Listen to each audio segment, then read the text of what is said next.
season. What changes or adjustments you plan to make to try to make it to the playoff run? Well, we're just going to look to keep improving on all of the things that are important for us. After a tough start to the season, I think we've had some success solidifying our defense.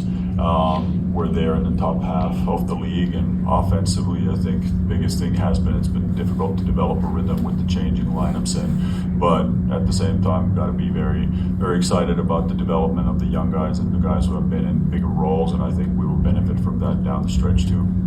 Michael Coach, with Ty Jerome in particular, look like he's been doing a little bit more work. Kind of, what can you tell us on his progression and how close he is to getting on the floor with the team in a game?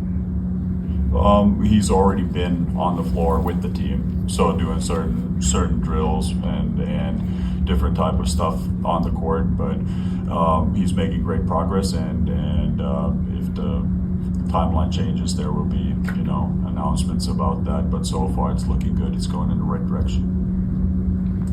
I had the same question, but how does he fit? How do you see Ty when he is able to get on the floor? How does he fit around some of the other pieces that you have, and what will you look for from him? I mean, we talked about it already in the preseason, a lot about him, and he's kind of a plug-and-play player. Last year, he was able to handle a bigger on-ball role where he was a creator not only for himself, one of the best creators for himself, especially in the short mid-range from the three, but also we saw it already in the preseason that he can get other guys involved at the primary position, but he can also play next to another ball-dominant guard and space the floor for those guys and offers legitimate basketball IQ, length, also defensively, so slotting him on bigger guys on wings, for example, is possible. So there's a lot of ways it can go with time.